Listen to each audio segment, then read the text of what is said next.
Meus alunos, olá. Quero, em primeiro lugar, pedir desculpas por estar fazendo esse vídeo, que é referente à semana passada, somente hoje, mas tive alguns percalços aqui com o meu computador, que andou dando pânico. E, bem, então, eu tenho que falar hoje para vocês sobre a poesia de Gonçalves Dias, que isso é referente à semana passada. Gonçalves Dias, que nasceu em 1823, morreu em 1864. Portanto, morreu com 41 anos. Morreu relativamente cedo. Para nós, para a época, nem tanto. Mas, enfim, quem é Gonçalves Dias?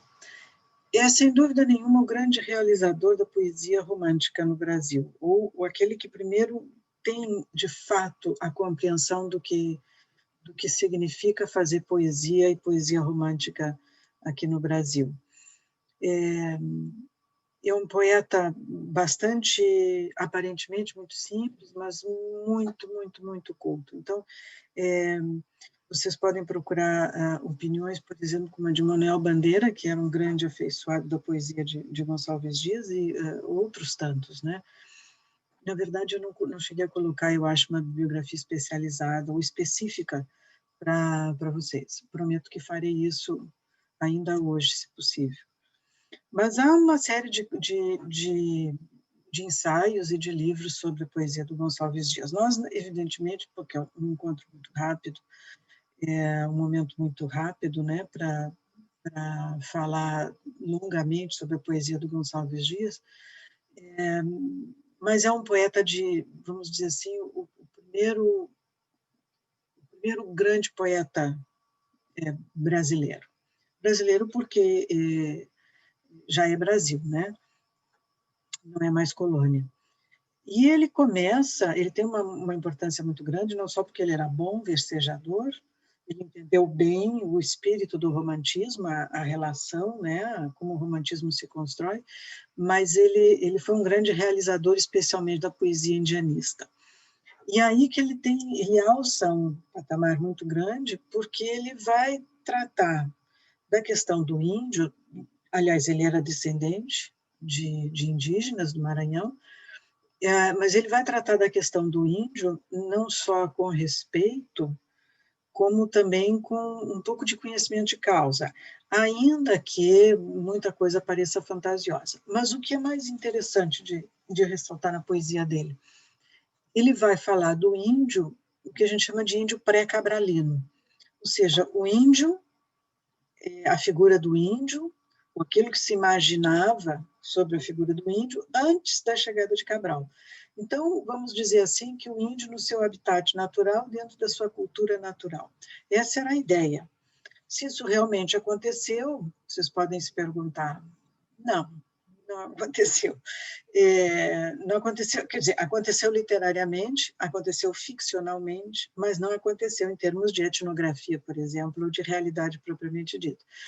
As coisas todas que ele descreve passam, evidentemente, por um viés extremamente romantizado, natural, porque ele é um poeta romântico, e, por consequência, como ele é um poeta romântico, por consequência, idealizado. O processo de idealização, nesse caso, é assim, gritante. Então, se a gente pensa na poesia romântica do Gonçalves, né, na poesia indianista do Gonçalves, em relação à realidade propriamente dita, que a gente já conhece, da situação histórica dos nossos índios, da dizimação desse povo que era o dono da terra, enfim, que habitava esse lugar e tal. Se a gente pensa nessa relação intermediada pela realidade, nós vamos achar a poesia do Gonçalves assim um horror. Mas trata-se de ficção. E a ficção, ela é, por natureza, simbólica. Então, como ela não está tratando, evidentemente, da situação daquele momento do índio, que, aliás, já não existia mais, os tupinambás, quer dizer, os índios da costa brasileira já não existiam mais, já tinham sido dizimados, então parece que fica assim muito, muito esquisito, né? Mas, enfim, ele é, sem dúvida, um dos grandes impulsionadores do tema do índio, ainda que a gente tenha que salvaguardar essas questões que são importantes, pelo menos para os dias de hoje, a relação com a realidade propriamente dita. Os índios foram dizimados, vocês sabem disso, né? Esses índios que habitavam a costa. Mas o Gonçalves tem uma preocupação muito grande de trazer esse tema. E o tema do índio, para Gonçalves, como um poeta romântico, vai acontecer na substituição do cavaleiro medieval para o romântico europeu, quer dizer, o sujeito que trabalha o romantismo na Europa. Então, isso tem uma importância muito grande, porque vai localizar uma ideia de nação brasileira num tempo muito anterior da chegada dos portugueses, e que povo é esse que funda, que dá origem à nação brasileira? Os índios. Então, isso é extremamente importante. Daí que ele vai fazer uma série de poemas nesse sentido. Aí, na aula que eu coloquei para vocês, deixa eu colocar a aula aqui para eu ver. Puxa, onde está a aula? Ah, está aqui. Eu chamei Gonçalves Dias e o índio pré-cabralino, porque ele vai falar do índio antes de Cabral. Eu já coloquei aqui, por exemplo, o Canto do Tamoio, mas tem um outro poema que eu queria falar para vocês. Puxa, onde é que está o poema? Perdi, gente. Peraí que eu já vou achar aqui no meu computador. É só eu clicar aqui nas aulas. Olha, vocês me perdoem essa falha. Ainda estou consertando o computador. Imagina se eu sou capaz de consertar alguma coisa, mas eu estou ajeitando, né, de maneira que fique prático para usar. Bom, achei aqui um arquivo que eu acho que já mandei para vocês, que se chama Poemas de Gonçalves Dias, e o primeiro poema que aparece aqui, Canção do Exílio, entre parênteses, Coimbra, julho de 1843. Esse poema que vocês conhecem naturalmente é o poema que abre o primeiro livro do Gonçalves, né? Quando ele, em 1843, ele publica, ele escreve esse poema, Canção do Exílio. Ele está em Portugal, é a primeira vez que ele viaja para Portugal, e está lá estudando e tal, o pai custeando os, desculpe, o pai custeando os estudos dele em Portugal, e ele naturalmente sofre desse mal que todos nós em língua portuguesa conhecemos, que é a saudade. E aí ele escreve então esse poema em Coimbra, em julho de 1843, poema que vocês naturalmente conhecem, né? Minha terra tem palmeiras onde canta o sabiá. As aves que aqui gorjeiam não gorjeiam como lá. Nosso céu tem mais estrelas, nossas várzeas têm mais flores. Nossos bosques têm mais vida, nossa vida mais amores. Em cismar sozinho à noite, mais prazer eu encontro lá. Minha terra tem palmeiras onde canta o sabiá. Minha terra tem primores que tais não encontro eu cá. Em cismar sozinho à noite, mais prazer encontro eu lá. Minha terra tem palmeiras onde canta o sabiá. Não permita, Deus, que eu morra sem que volte para lá, sem que desfrute os primores que não encontro por cá, sem que ainda viste as palmeiras onde canta o sabiá. Gente, esse poema é de uma beleza assim, bárbara, apesar de ser muito, muito, muito citado, quer dizer, eu mesma coloquei para vocês um post de uma apropriação que foi feita desse poema, né? Canção do Exílio. A Canção do Exílio, então, ele escreve, daí o nome exílio, ele está exilado, embora ele não tenha, a palavra exílio tem a ver com questões políticas, né? Mas ele vai, quando o sujeito é mandado embora da sua nação por questões políticas, se diz que ele é exilado. Não foi o caso do Gonçalves, embora ele tenha se sentido assim, exilado da sua terra. É interessante vocês repararem que o poema, que é um poema completo, é um poema que vai repetir, né? A gente chama isso de anáfora, vai repetir minha terra tem palmeiras, minha terra, minha terra, minha terra, minha terra e tal. Isso se chama anáfora. E ele vai repetir isso com uma simplicidade tão grande, tão bonita, para indicar aquilo onde ele não está, o lugar onde ele não está. Então, ele faz um sistema de oposição. Minha terra tem palmeiras onde canta o sabiá. Curiosidade, o sabiá não pousa em palmeiras, mas, enfim, funciona no poema, né? As aves que aqui gorjeiam, não gorjeiam como lá. Então, vocês começam a perceber que o poema todo é montado numa situação muito curiosa de muito curiosa de advérbio de lugar. Existe o advérbio de lugar aqui e o advérbio de lugar lá. Então, há o próximo, o presente e o lá, que neste caso a gente pode dizer que, não, que está longe, né? Ou está lá no passado. Bem, o poema todo se estrutura nesse jogo. Então, é um poema que vai tratar das questões geográficas da sua terra e vai descrever essas maravilhas da sua terra. Se ele está em Coimbra, porque ele assina, né, Coimbra, se ele está em Coimbra, Portugal, é sinal de que ele não está no Brasil, evidentemente. Então, aí vocês têm esse jogo e a necessidade de incluir a assinatura do poema como lugar onde o poema foi escrito, é porque ele faz esse jogo de advérbio de lugar. Eu estou aqui, e aqui é uma droga. Ele não diz que é uma droga no poema, mas ele significa que é uma droga, ele indica que é uma droga, porque tudo que é bom está lá. E lá onde é? Lá é Brasil. Então ele está na Europa, está em Portugal, na cidade de Coimbra, e a beleza toda está no Brasil, onde ele não está.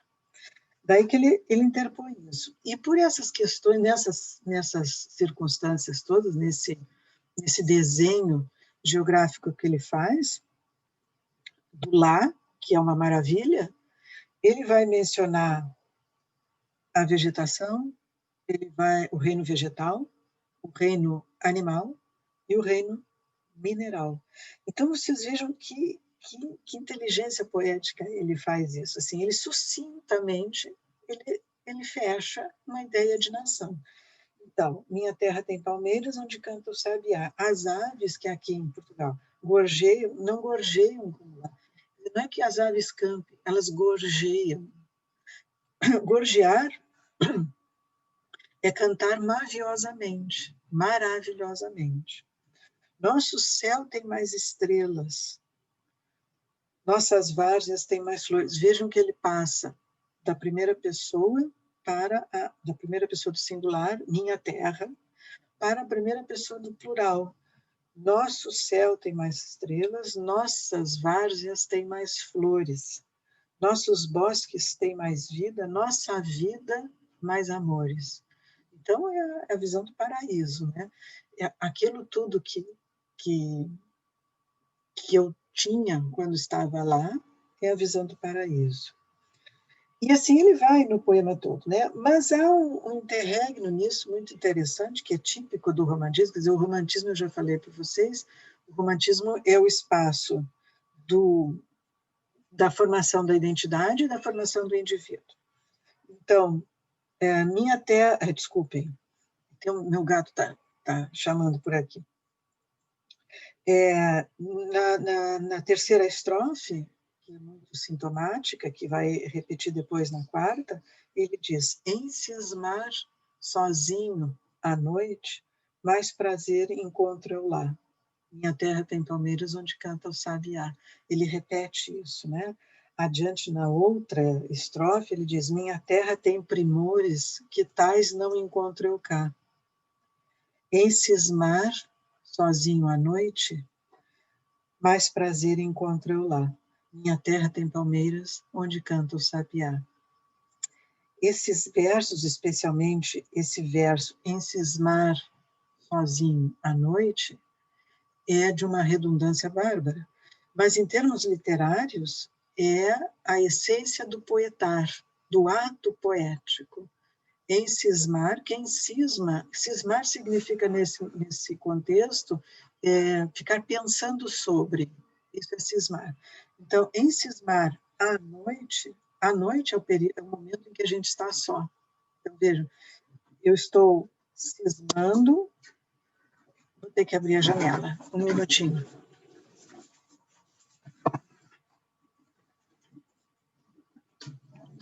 Baltazar. Vocês me desculpem. O gato do Nego Balta estava pulando a janela. Então, em cismar sozinho e à noite, eu dizia que isso é um pleonasmo redundante, né? Porque quem cisma, cisma à noite. E à noite, para cismar, é preciso solidão. Então, ele está sozinho. E está pensando na vida. É o dado típico da poesia romântica. O poeta romântico é isso, é aquele que cisma sozinho, à noite, de preferência. Essa é a figura... O gato está louco. Essa é a figura da poesia do poeta romântico. E todos eles vão, de uma maneira ou de outra, vão assumir essa condição. Bem, o poema, então, como vocês viram, Canção do Exílio, é um poema bastante simples e que vai ser, na medida ao longo dos anos, um poema, vamos dizer assim, dentro da parte técnica de análise disto, né? É um poema, como é que eu vou dizer? É um poema matriz. E passa a ser um poema matriz por conta, desculpem a bagunça aqui, mas o gato não para. E a gente começa a chamar isso de poema matriz, porque ele passa a ser a matriz de vários outros poemas, que vão acontecer ao longo dos anos, ainda hoje, como esse que eu botei para vocês, aí no AVA, né? Falando, ele se apropria, né? O poeta se apropria desse poema do Gonçalves Dias e vai contando uma outra história baseada na do Gonçalves. Bem, na sequência, então, o Gonçalves tem esse poema que é de uma maravilha espantosa, assim, eu acho lindo. Na sequência, eu botei aí para vocês...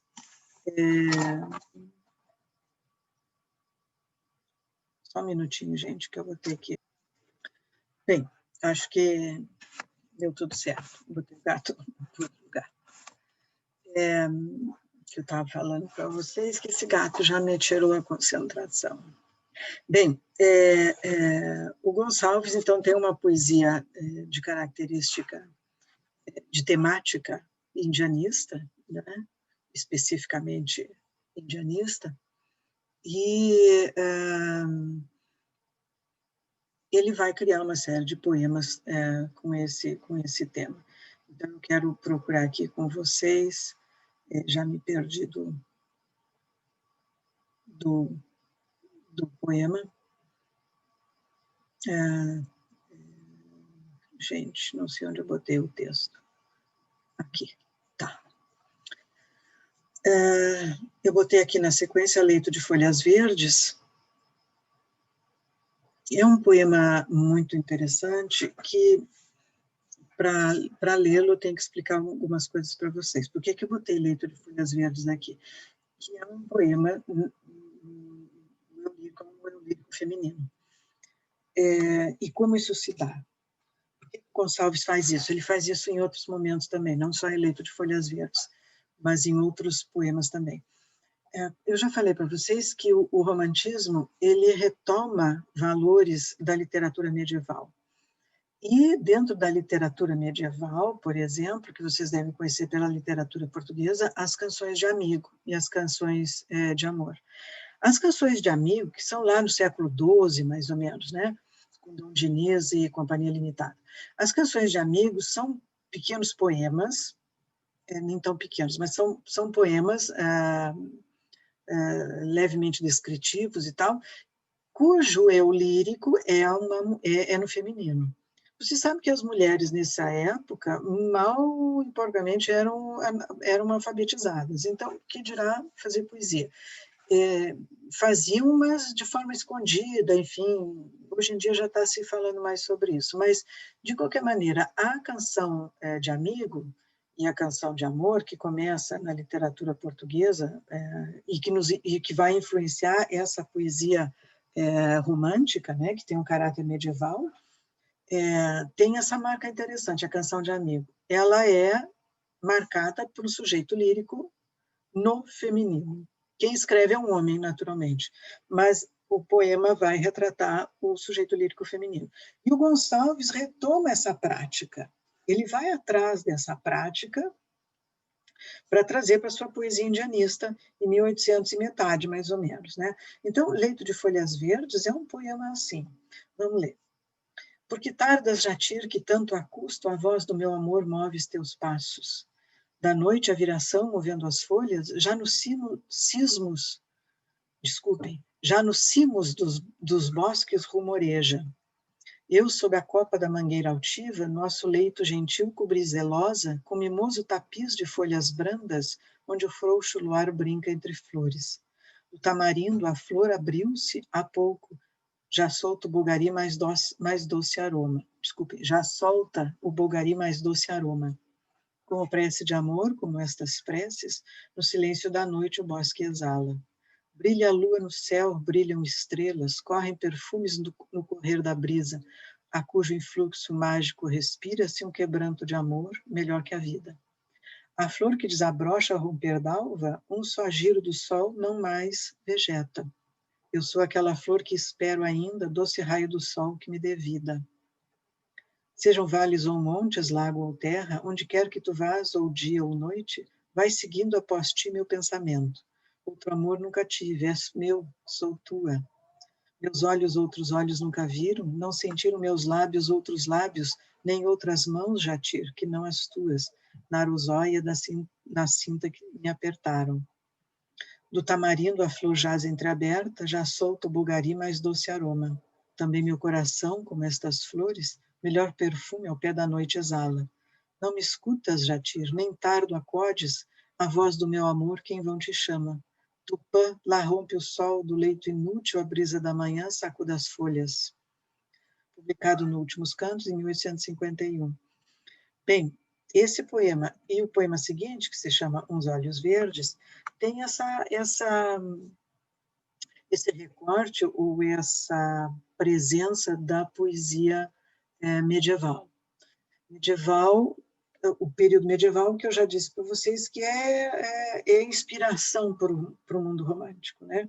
O sujeito romântico, ele não vive no presente, ele vive no passado mais que perfeito. Então, por isso que o período medieval figura aí, e por isso que na poesia do Gonçalves também, uma das explicações para a poesia indianista do Gonçalves ser colocada assim no período pré-cabralino, porque é lá antes de ter chegado o homem branco por essas bandas.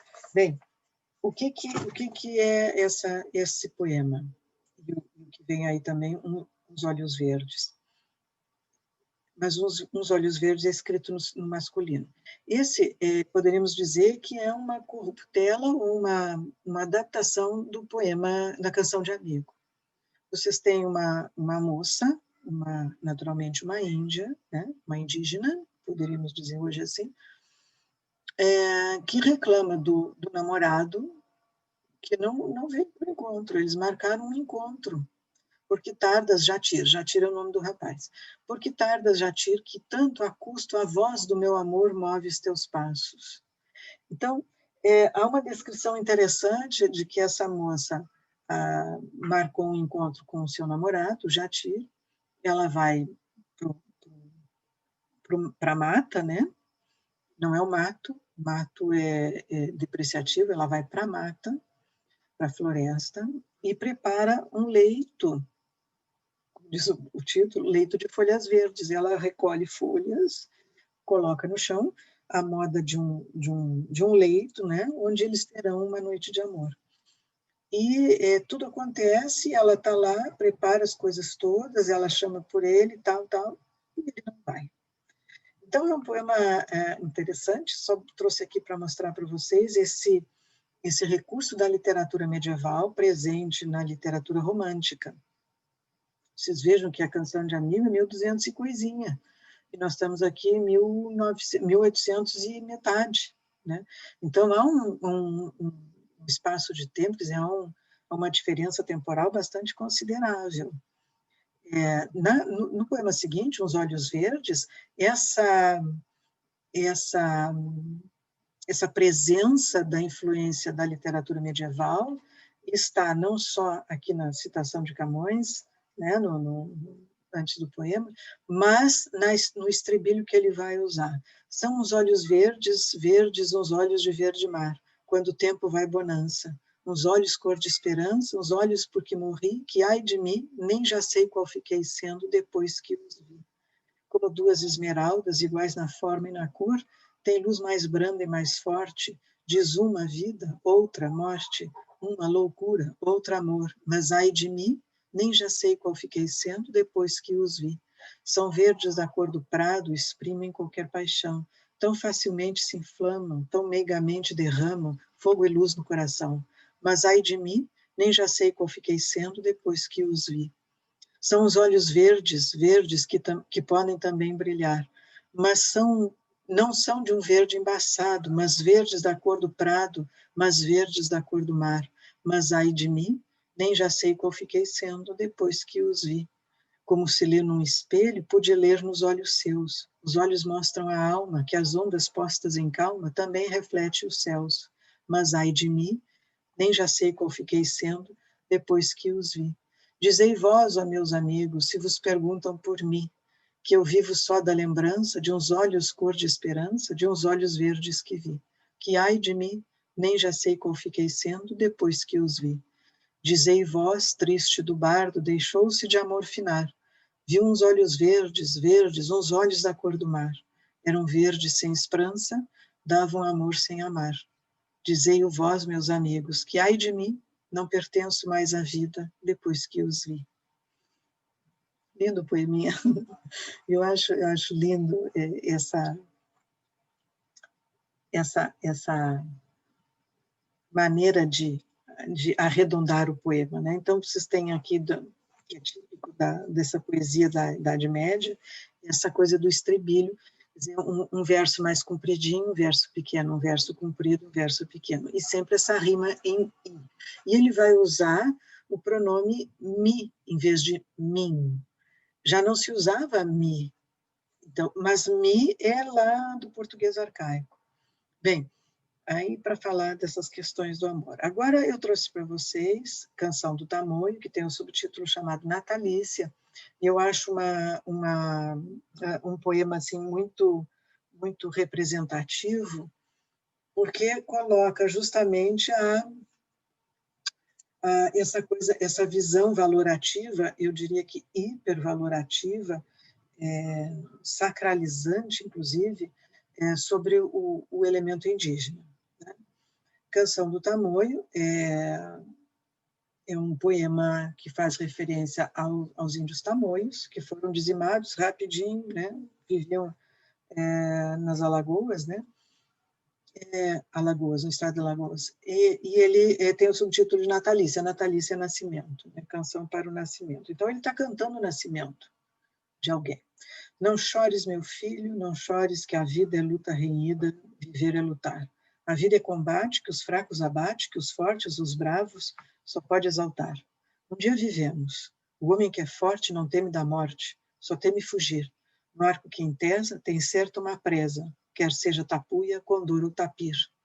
Depois que és meu filho, meus brios reveste. Tamoio nasceste, valente serás.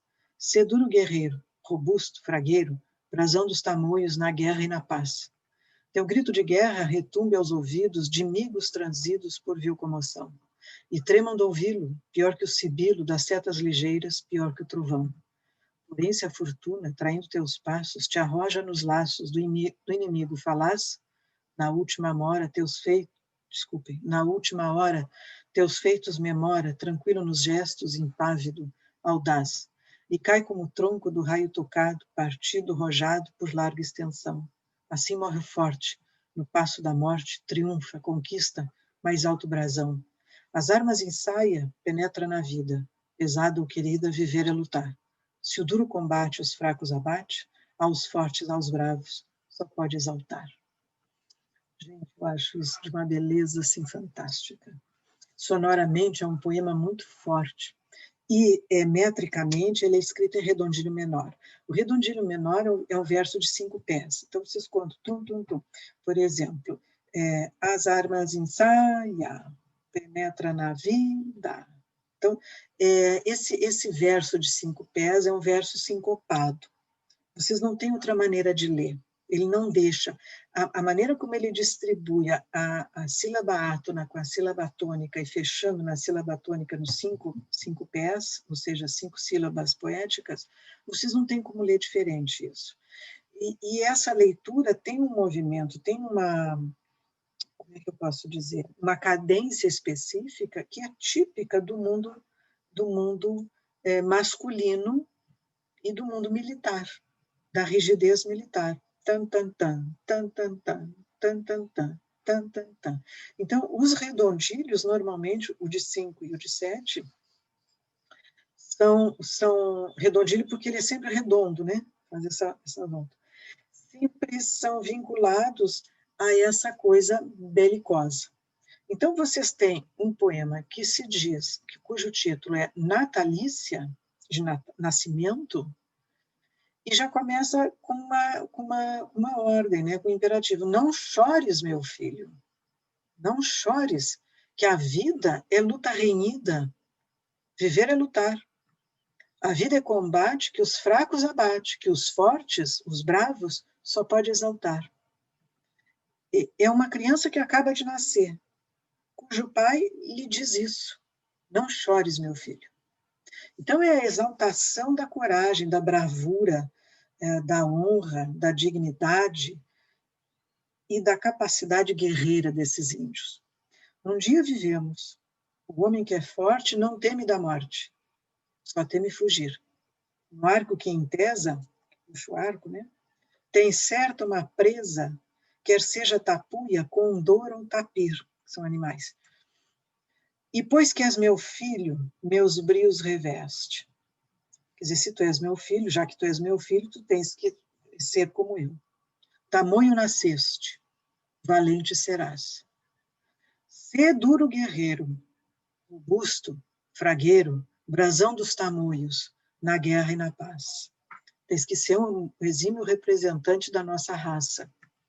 Teu grito de guerra retumbe aos ouvidos de migos transidos por vil comoção. Tremam de ouvi-lo, pior que o sibilo das setas ligeiras, pior que o trovão. Então, tu tens que ser tão exímio na guerra que só de ouvir o teu grito de guerra, os inimigos vão tremer de medo. Porém, se a fortuna, traindo teus passos, fortuna quer dizer sorte, né? Porém, se a fortuna, traindo teus passos, te arroja nos laços do inimigo falaz, quer dizer, se por acaso tu fores preso numa batalha e tal, tu caíres preso dos inimigos, na última hora teus feitos memora, tranquilo nos gestos, impávido, autaz, e cai como o tronco do raio tocado, partido rojado por larga extensão. Assim morre o forte. No passo da morte, triunfa a conquista, mais alto o brasão. Essas estrofes aqui fazem referência ao tema do poema que vem na sequência, que é Ijuca Pirama, que eu não vou ler todo para vocês, porque são 10 cantos, bastante longo. Ijuca Pirama, que vai falar sobre isso aqui. E o que é isso aqui? É a prática, quando um guerreiro era preso vivo, né, era aprisionado, ele é levado para a aldeia e depois ele é assassinado, né, e é comido. Isso é o ritual da antropofagia. Bem, curiosamente, as pessoas pensam que a antropofagia é simplesmente comer carne humana. Não. Os índios, isso sim é certo, eles não comiam nas guerras, né, quando se enfrentavam as batalhas e tal, os prisioneiros e tal, eles não comiam qualquer prisioneiro, era preciso, e também não comiam a pessoa inteira, porque não era um banquete, não era um jantar, né, era um ritual que, por incrível que pareça, persiste na comunidade humanoide, em todo o mundo, mas de forma simbólica, né? E então comia-se determinadas partes, por exemplo, se era um grande estrategista, só se comia o cérebro. Bem, isso é difícil de explicar assim para vocês, sem que vocês me achem louca, mas a coisa é complicada de fato, né? Porque implica uma visão de mundo muito diferente da que nós hoje em dia temos aqui nesse Brasil de 2020, de origem europeia, vamos dizer assim. Eu vou falar um pouco mais disso mais adiante. Bom, continuando aqui o que eu estava lendo. Assim morre o forte. No passo da morte, triunfa a conquista mais alto brasão. As armas ensaia, penetra na vida. Pesada ou querida, viver é lutar. Então, a vida é luta. A vida não é mansa. A vida é uma batalha diária. É complicado, é cansativo. Viver é lutar. Se o duro combate os fracos abate, quer dizer, se os fracos durante a vida se abatem, se acovardam, aos fortes, aos bravos, só pode exaltar. Então, vejam o vaticínio dessa criança que acaba de nascer. Né? Tem que ser um guerreiro, tem que ser um herói. Bom, o poema seguinte, que é um poema... todo mundo acha que Ijucapirama é o nome de uma pessoa, não é. Ijucapirama é uma frase em tupi que quer dizer aquele que há de ser morto e é digno de ser morto. Então, não é qualquer pessoa. Olha aqui, para ser digno de ser morto não é fácil. Então, volto aqui, ó, vou pegar aqui no... Quero ler Ijucapirama. Eu vou ler aqui do meu livrinho, nossa book, minha Bíblia, porque aqui está tudo marcadinho, né? Já está mais ou menos pronto. Bem, o que eu quero...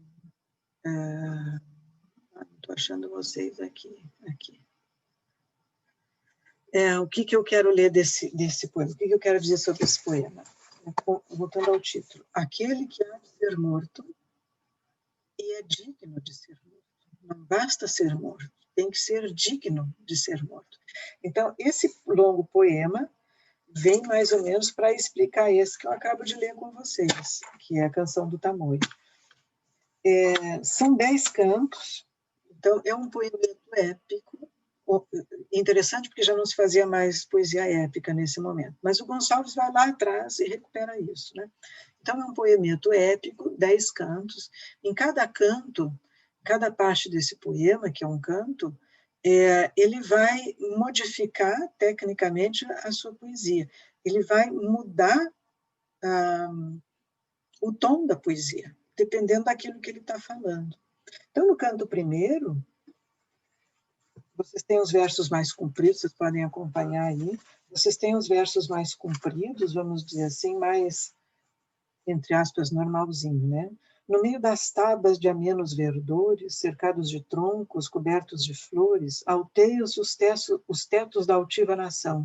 São muitos seus filhos nos ânimos fortes, temíveis na guerra, que em densas cortes assombram das matas a imensa extensão.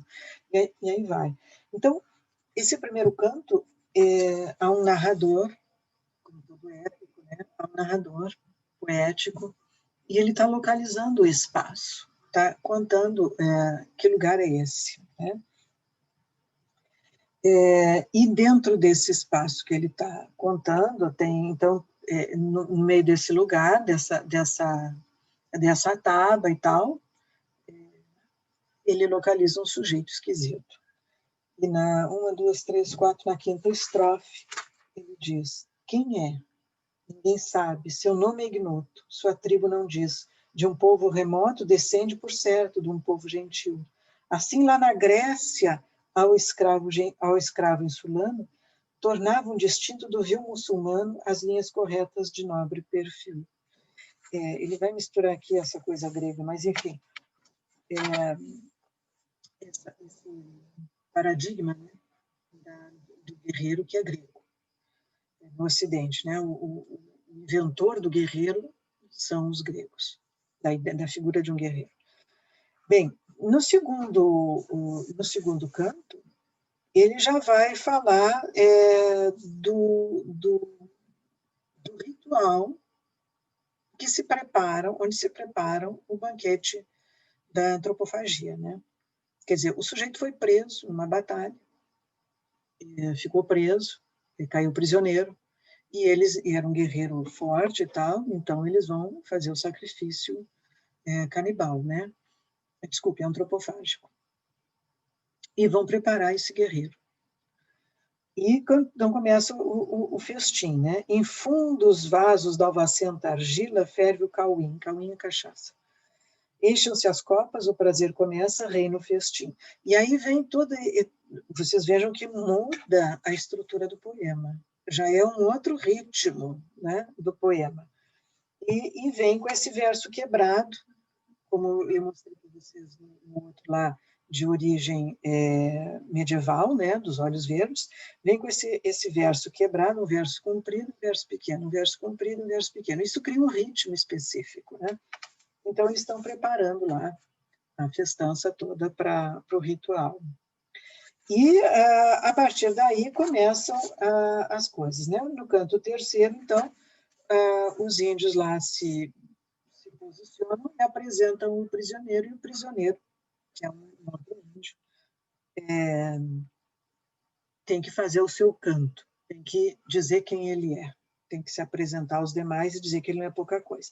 E aí voltamos àquele verso picadinho do Canção do Tamoio, que é um verso em 5 pés, que ele é assim, né, batidinho, batidinho, numa canção marcial, que é o canto quarto, famoso canto quarto. Meu canto de morte, guerreiros ouvi. Sou filho das selvas, nas selvas cresci, guerreiros descendo da tribo Tupi. Da tribo pujante, que agora anda errante, por fado inconstante, guerreiros nasci. Sou bravo, sou forte, sou filho do norte. Meu canto de morte, guerreiros, ouvi. Já vi cruas brigas de tribos inimigas e as duras fadigas da guerra provei. Nas ondas mendáceas senti pelas faces os silvos fugaces dos ventos que amei. Andei longes terras, lidei cruas guerras, vaguei pelas serras dos vis aimorés. Vi luta de bravos, vi fortes, escravos, de estranho e navos, calcados aos pés. E os campos talados, e os arcos quebrados, e os piagas coitados já sem maracás. E o meigos cantores, servindo a senhores que vinham traidores com mostras de paz. Aos golpes do inimigo, meu último amigo, sem lar, sem abrigo, caiu junto a mim. Com plácido rosto, sereno e composto, o acerbo de desgosto comigo sofri. Meu pai a meu lado, já cego e quebrado, de penas ralado, firmava-se em mim. Nós ambos mesquinhos, por ínvios caminhos, cobertos de espinhos, chegamos aqui. O velho, no entanto, sofrendo já tanto, de fome quebrando, só queria morrer. Não mais me contenho, nas matas me embrenho, das flechas que tenho me quero valer. Então, forasteiro, caí prisioneiro de um troço guerreiro com quem me encontrei. O cru desassossego do pai fraco e cego, enquanto não chego, qual seja, dizei. Eu era o seu guia na noite sombria, a só alegria que Deus lhe deixou. Em mim se apoiava, em mim se firmava, em mim descansava, que filho lhe sou. Ao velho coitado, de penas ralado, já cego e quebrado, que resta? Morrer. Enquanto descreve o giro tão breve da vida que teve, deixai-me viver. Não vil, não inavo, mas forte, mas bravo, serei vosso escravo, aqui virei ter. Guerreiros dão coro do pranto que choro, se a vida deploro, também sem morrer. Gente, esse é um canto muito forte. Vou tentar traduzir para vocês. Então, vejam que tem esse canto, esse ritmo sincopado, né? Típico da guerra. Tan, tan, tan, tan, tan, tan, tan, tan, tan, tan, tan, tan. Esse é um ritmo marcial, dado pelo verso o redondilho menor, o verso de 5 pés, né? O heptassílabo. Bem, do que trata isso?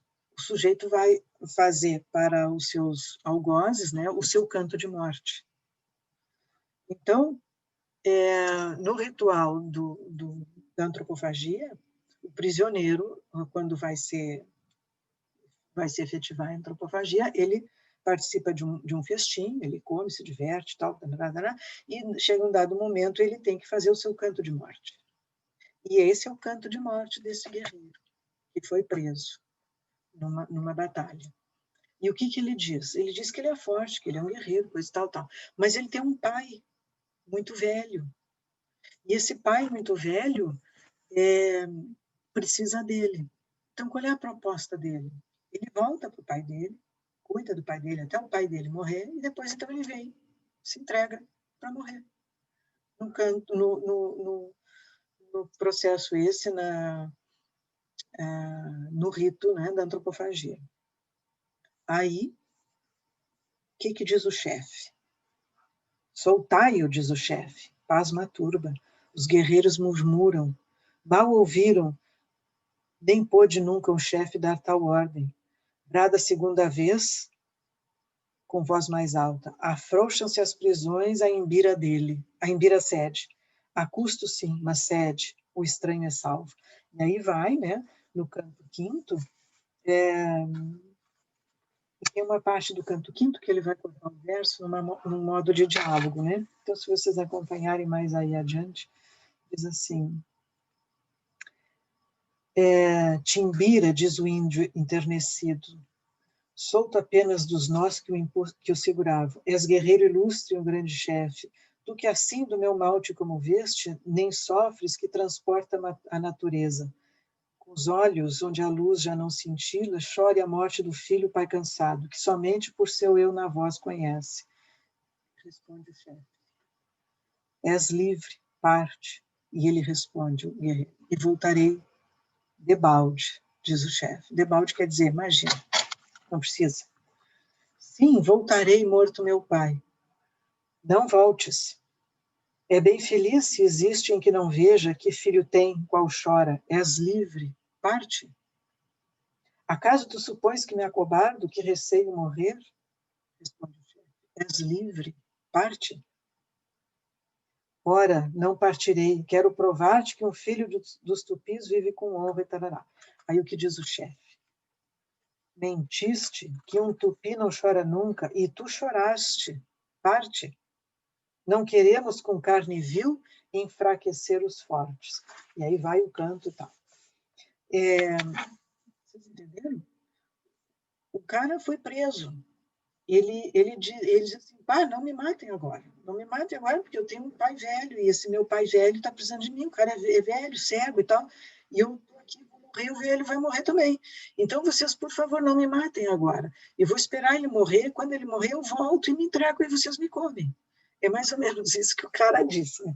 E aí o chefe da tribo disse, não, imagina, comer um covarde. A gente não come covarde. Covarde não presta, carne de covarde não presta. Então vai-te embora. Por isso que ele diz, parte, vai. Tu não presta. Aí vem o canto sexto. O canto sexto, ele volta para o pai dele. Aí ele vai encontrar o pai. Gente, isso é forte, forte. Ele vai encontrar o pai. Filho meu, onde estás? E o guri responde, ao vosso lado. Aqui vos trago provisões, tomai-as. As vossas forças restaurai perdidas, e o caminho, e já. Tardaste muito, o velho diz. O velho sacou, né? Ah, uma coisa aconteceu. Não era nada o sol quando partiste, e frouxo o calor já sinto agora. Sim, demorei-me a vagar sem rumo, perdi-me nestas matas intricadas, tararara. Ele vai contando a historinha para engabelar o pai dele. Mas aí o pai dele, que é cego, começa a tocar no filho.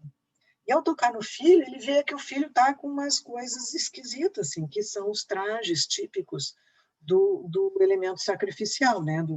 Da criatura que vai ser sacrificada. E o velho vai tocando no filho e diz, nossa, mas isso aqui o quê? Então, tu fosse prisioneiro, tu és um prisioneiro para o sacrifício. E como é que tu estás aqui? E aí o velho pira, né? Bem, dando a página aqui, vamos para o canto sétimo. E o velho, então, vai falando já no outro canto que ele nunca tinha passado por essas coisas. Por amor de um triste velho, que ao termo fatal já chega, vós, guerreiros, concedestes a vida de um prisioneiro. Quer dizer, o velho vai lá na aldeia dos que tinham prendido seu filho, e vai dizer essas coisas. Por amor de um triste velho, que ao termo fatal já chega, vós, guerreiros, concedestes a vida a um prisioneiro. Ação tão nobre vos honra, nem tão alta cortesia vi eu jamais praticada entre os tupis, mas foram senhores em gentileza. Aí velho vai dizendo, vocês foram assim maravilhosos, porque o meu filho pediu para ficar vivo por causa de mim mesma, por causa de mim que sou velho e tal. Bem, aí o velho fala com os timbiras. No canto oitavo, o famoso canto oitavo, o velho se dirige então para o filho, na frente de todos os outros. Então lá. Tu choraste em presença da morte? Na presença de estranhos choraste? Não descende o cobarde do forte, pois choraste, meu filho não és. Possas tu, descendente maldito, de uma tribo de nobres guerreiros, implorando cruéis forasteiros, seres presa de visa Moirés. Possas tu, isolado na terra, sem arrimo e sem pátria vagando, rejeitado da morte na guerra, rejeitado dos homens na paz, ser das gentes o espectro execrado. Não encontres amor nas mulheres, teus amigos, se amigos tiveres, tenham alma inconstante e falaz. E aí ele vai, gente, dizendo assim, um horror, filho, tu não és mais meu filho, tu foste covarde, onde já se viu um guerreiro covarde? E ele, então, diz horrores do filho. Isto dizendo, o miserando velho, a quem Tupã tamanha dor, tal fado, já nos confins da vida reservara, vai com trêmulo pé, com as mãos já frias, da sua noite escura, as densas trevas palpando. E quando ele diz, alarma, alarma, isso aqui já no canto 9. Aí começa uma balbúrdia, o cara vê, o velho, né, cego e tal, e aí ele ouve aquela barulheira, mas o que houve, tal. E aí, então, ele fica sabendo. O filho, depois que ele diz essas coisas todas, né, diz para o filho, um amigo não tenhas piedoso, que o teu corpo na terra embalsame, pondo em vaso de argilo cuidoso, arco e flecha e tacape a teus pés. Sê maldito e sozinho na terra, pois que a tanta vileza chegaste, que em presença da morte choraste. Tu, cobarde, meu filho não és. Gente, isso é forte, né? Então, o filho, quando vê isso, o pai diz essas coisas para ele resolve, então, mostrar os seus brios. E aí ele resolve lutar e mostrar para os seus algozes que ele é um guerreiro forte e que merece ser morto e ser comido. No finalzinho desse último canto, do nono canto, diz assim: era ele, o tupi, nem fora justo que a fama dos tupis, o nome, a glória, aturado labor de tantos anos, derradeiro brasão da raça extinta, de um jato e por um só se aniquilasse. Basta, clama o chefe dos timbiras, basta, guerreiro ilustre, assaz lutaste, e para o sacrifício é mister forças. O guerreiro parou, caiu nos braços do velho pai, que o cinge contra o peito, com lágrimas de júbilo bradando. Este sim que é meu filho muito amado, e pois que o acho, enfim, qual sempre o tive, corram livres as lágrimas que choro, estas lágrimas, sim, que não desonram. Então, o rapaz demonstrou a sua coragem, o seu valor, que ele é digno de ser morto e de ser comido, e é isso que aconteceu. Aí vem o canto 10. Um velho timbira coberto de glória guardou a memória do moço guerreiro do velho tupi. E à noite, nas tabas, se alguém duvidava do que ele contava, dizia prudente: meninos, eu vi. Eu vi o brioso no largo terreiro cantar prisioneiro seu canto de morte que nunca esqueci. Valente como era, chorou sem ter pejos. Parece que o vejo, que o tenho nesta hora diante de mim. Eu disse comigo: que infâmia de escravo, pois não, era um bravo, valente e brioso como ele não vi. E a fé que vos digo parece-me encanto, que quem chorou tanto tivesse a coragem que tinha o tupi. Assim o timbira, coberto de glória, guardava a memória do moço guerreiro do velho tupi. E à noite nas tábuas, se alguém duvidava do que ele contava, tornava prudente. Meninos, eu vi. Gente, eu acho isso lindo de morrer. Lindo. Bem, eu acho que nem sei quanto tempo mais, eu já estou nessa coisa aqui. Ai, errei de novo no texto, é esse que eu quero. Tá, então já falei sobre o Ijuca Pirama, e eu gostaria que vocês lessem, porque é muito lindo, gente, é muito lindo. Eu botei ele até inteiro aqui, para vocês acompanharem. Vocês conseguem esses poemas todos do Gonçalves Dias em PDF, no vários sites, né, porque não paga mais, já não paga mais direitos autorais, então qualquer editora pode fazer isso. Bem, o último poema que eu trago aqui para vocês é um poema A Tempestade, que está lá no último livro chamado Liravária, depois que ele morreu, que o pessoal juntou os poemas dele e tal. Eu gosto, tem um outro poema também chamado A Tempestade, mas esse é outro tipo de poesia. Eu trouxe esse porque, para vocês verem a sagacidade desse sujeito, do Gonçalves Dias. A gente sabe que, como pessoa, não devia ser fácil, né? Porque ele era apaixonado por uma criatura, nunca teve coragem de casar com ela, a família não quis, porque ele era meio amulatado, coisa e tal, era descendente de índio, a mãe dele era negra, então, você sabe aquela conversa fiada, né? E aí ela casou e eles foram infelizes para sempre. Então, ele tem um histórico de vida assim meio complicado. Mas era um poeta de mão cheia. E apesar dessa vida complicada dele, ele conhecia a poesia, ele conhecia profundamente a construção de verso. Lá nesse outro poema que eu acabei de ler para vocês, Ijuca Pirama, vocês veem que há versos diferentes que compõem o poema de acordo com o tema do canto. Então, num canto belicoso, é aquele verso pequeno. Num tema mais descritivo, é um verso mais longo. Gente, isso não é fácil de fazer, não. E ele fazia maravilhosamente bem. E aí tem esse poema chamado A Tempestade, que ele é muito visual, é um poema visual. E começa com versos de 2 pés, vai, 2 pés, depois 3 pés, 4, 5, 6, 8, 7, 8, 8, 8, 9, 8, 10, 5, 11, 10, 11, 11, 10, e aí vai diminuindo de novo. Então, vocês veem visualmente, vocês podem ver um poema que vai construindo assim, ele faz um triângulo, né?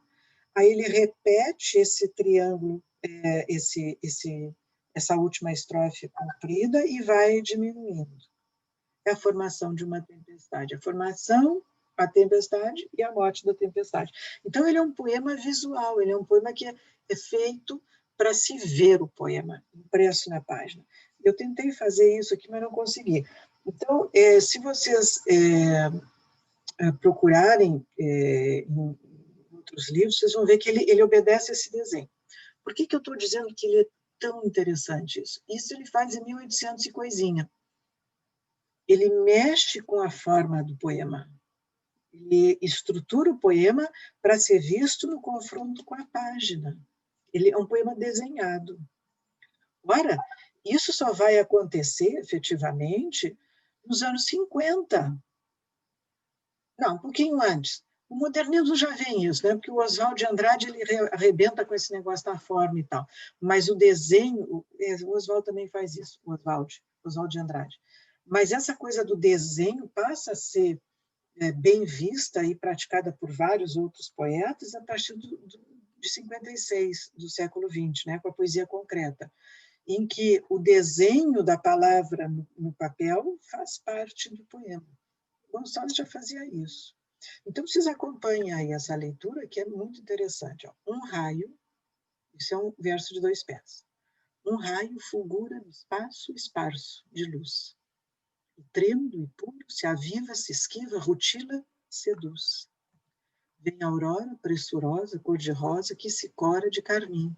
A seus raios as estrelas, que eram belas, têm desmaios já por fim. O sol desponta lá no horizonte, doirando a fonte, e o prado e o monte, e o céu e o mar. E um manto belo de vivas cores adorna as flores, que entre os verdores se vê brilhar. Um ponto aparece, que o dia entristece, o céu onde cresce, de negro atingir. Ó, vede a procela, infrene, mas bela, no ar se encapela, já pronta a rugir. Opa, aqui faltou botar um espaço, porque é a estrofe nova. Não solta a voz canora, no bosque o vate alado, que um canto desespirado tem sempre a cada aurora. É mudo quanto habita da terra na amplidão, e como então luzente, se agita do arvoredo, e o vate a um canto a medo, desfere lentamente, sentindo o preço peito de tanta inspiração. Deixa eu ler aqui pelo meu.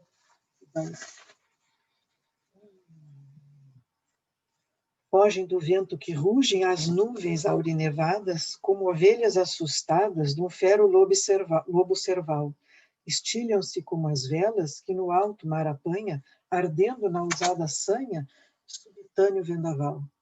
Bem como serpentes que o frio em nós emaranha, salgadas as ondas se estanham, pesadas, batendo no frouxo areal. Disseras que viras vagando nas furnas do céu entreabertas, que mudas fuzilam incertas fantasmas do gênio do mal. E no túrgido ocaso se avista, entre a cinza que o céu apolvilha, um clarão momentâneo que brilha, sem das nuvens o seio rasgar. Logo um raio cintila e mais outro, ainda outro veloz, fascinante, qual centelha que em rápido instante se converte de incêndios em mar. Um som longínquo, cavernoso e oco, rouqueja e na amplidão do espaço morre. Eis outro ainda mais perto, ainda mais rouco, que alpestres cimos mais veloz percorre. Troveja, estoura, troa, e dentro em pouco, do norte ao sul, de um ponto a outro corre. Devorador incêndio alastra os ares, enquanto a noite pesa sobre os mares. Nos últimos cimos dos montes erguidos, já silva, já ruge o vento e o pegão. Estorcem-se os leques dos verdes palmares, volteiam, rebramam, doudejam nos ares, até que lascados baqueiam no chão. Remexe-se a copa dos troncos altivos, transtorna-se, tolda, baqueia também. E o vento que as rochas abala no cerro, os troncos enlaça nas asas de ferro e atira os raivosos nos montes da além. Da nuvem densa que no espaço ondeia, rasga-se o negro bojo carregado, e enquanto a luz do raio o sol rocheia, onde parece a terra estar colada, da chuva que os sentidos nos enleia, o forte peso em turbilhão mudado, das ruínas completa o grande estrago, parecendo mudar a terra em lago. Inda ronca o trovão retumbante, indo o raio fuzila no espaço, e o corisco, num rápido instante, brilha, fulge, rutila e fugiu. Mas se a terra desceu, mirra o tronco, cego triste que iroso ameaça, e o penedo que as nuvens devassa, como o tronco sem viço partiu. Deixando a palhoça singela, humilde labor da pobreza, da nossa vaidosa grandeza nivela os fastígios sem dó. E os templos e as grimpas soberbas, palácio ou mesquita pré-clara, que a foice do tempo poupara em breves momentos é pó. Cresce a chuva, os rios crescem, pobres regatos se empolam, e nas turvas ondas rolam grossos troncos a boiar. O córrego que ainda há pouco, no torrado leito ardia, é já torrente bravia que da praia arreda o mar. Mas há do desditoso que viu crescer a enchente e desce descuidoso ao vale quando sente crescer de um lado e do outro o mar da aluvião. Os troncos arrancados, sem rumo, vão boiantes, e os tetos arrasados, inteiros, flutuantes, dão antes crua morte que asilo e proteção. Porém, no ocidente, se ergueu de repente o arco luzente de Deus o farol. Sucedem-se as cores que imitam as flores, que sembram primores um novo arrebol. Nas águas pousa, e a base viva, de luz esquiva, e a curva altiva sublima ao céu. Ainda outro arqueia, mais desbotado, quase apagado, como embotado de tênue véu. Tal a chuva transparece, quando desce, ainda vê-se o sol luzir, como a virgem que numa hora ri-se e cora, depois chora e torna a rir. A folha luzente do orvalho nitente, a gota retrai. Vacila, palpita, mais grossa, hesita e treme, e cai. Aí vocês têm o surgimento de uma tempestade, a tempestade, aí vem, vocês vejam que tipo de palavra ele vai usar nessas estrofes maiores, que é o auge da tempestade, né? E com o R duplo, né? Porque o R duplo, deixa eu ver aqui, onde é que estava lendo que eu senti bem forte isso. Ainda ronca o trovão retumbante, indo o raio e fuzila no espaço, e o corisco num rápido instante, brilha, fuge, rutila. Então, vocês vejam esse som em R, é o R duplo, né? Que é gutural, né? É um som que vem assim. Isso é o auge da tempestade, a violência da natureza, né?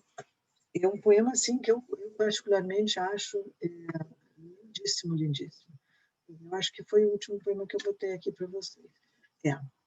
Então, eu queria voltar aqui para a lâmina, que no fim eu comecei, né? A lâmina essa do PowerPoint, que vocês têm aí todas essas coisas que eu falei, estão aí, né? Para vocês entenderem. Bem, esse é Gonçalves Dias, gente. Pelo menos uma visão rápida da poesia do Gonçalves, que vocês podem ter aí. Gostaria que vocês lessem o Gonçalves. Ele tem, hoje em dia tem uma fama de ser um poeta chatinho, coisa e tal, né? Mas ultrapassem essa medida, vão atrás dele. Existem muitas coisas sobre o Gonçalves Dias, que eu quero botar depois uma bibliografia para consulta, caso alguém tenha interesse, né? Ele é um grande poeta, ele é um grande poeta. Bem, então, fecho assim essa primeira aula sobre o romantismo. Essa aula de hoje é da aula passada, né, da semana passada. Até quarta-feira eu quero ver se eu boto, então, a continuação do nosso programa, que é Álvares de Azevedo, e se der um tempinho, Castro Alves. Então, até lá. Tchau, tchau, gente.